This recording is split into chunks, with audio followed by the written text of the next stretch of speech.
Sungai Citarum merupakan sungai terpanjang dan terbesar di wilayah Pasundan, dan tepatnya di Provinsi Jawa Barat. Sungai Citarum merupakan sungai yang memiliki nilai sejarah di tataran Sunda pada era kejayaan Kerajaan Tarumanegara. Sungai yang membentang sepanjang 300 km ini memang menyimpan sejarah dan misteri. Berikut ini admin sudah merangkum beberapa fakta dan misteri Sungai Citarum. Sungai terkotor di dunia. Sudah bukan rahasia umum lagi bila Sungai Citarum merupakan sungai yang sangat kotor.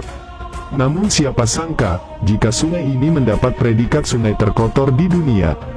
Menurut World Bank, Sungai Citarum adalah sungai terkotor dan airnya sangat tercemar.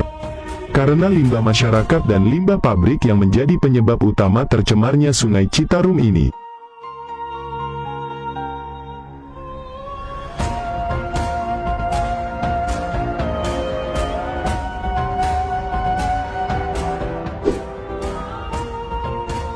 Munding Dongkol. Misteri Sungai Citarum yang berikutnya berhubungan dengan makhluk yang diyakini sebagai penunggu Sungai Citarum. Meskipun cerita ini masih sekedar mitos belaka, tetapi banyak masyarakat yang mempercayai keberadaan Munding Dongkol ini. Dan Munding Dongkol ini digambarkan sebagai makhluk berupa siluman kerbau yang tinggal di sungai ini. Kemunculan Munding Dongkol biasanya adalah suatu pertanda bahwa air sungai akan meluap dan menyebabkan banjir. Konon, Munding Dongkol akan terlihat berenang di tengah sungai dari arah hulu ke titik batas kekuasaannya. Namun meskipun tak pernah ada yang melaporkan bahwa Munding Dongkol ini mengganggu manusia, tetapi tentu saja kita akan merasa kaget sekaligus merinding jika benar-benar melihat sosok aslinya.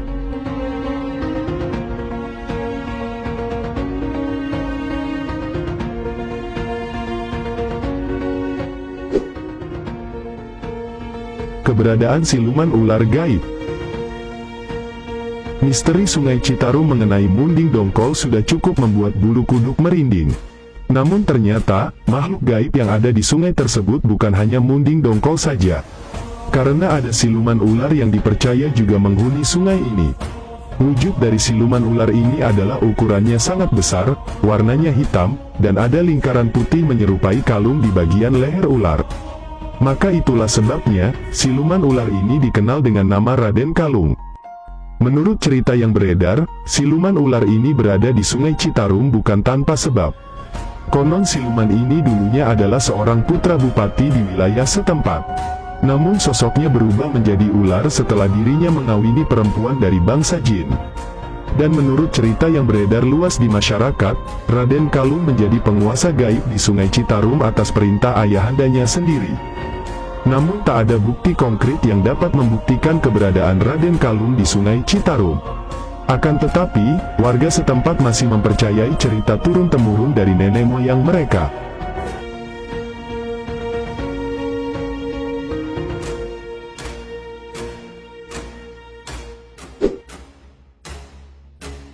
Ikan aneh di Sungai Citarum. Di tahun 2008, warga kampung Cikares digegerkan dengan penemuan ikan aneh berukuran tak lazim di Sungai Citarum. Ikan itu berukuran sepanjang 1,8 meter dengan berat 90 kg terdampar di bantaran sungai. Dan tepatnya di bawah jembatan Bojong Soang. Sehingga tak sedikit warga yang mengira, kemunculan ikan tersebut adalah ikan siluman yang membawa pertanda buruk. Namun usut punya usut, misteri Sungai Citarum mengenai keberadaan ikan aneh ini mulai terpecahkan. Dan akhirnya, warga pun mengetahui bahwa sebenarnya jenis ikan itu adalah ikan kantra. Atau bahasa latinnya adalah Arafiana bidas. Jadi mitos seputar ikan siluman yang mati di Sungai Citarum itu tidak benar.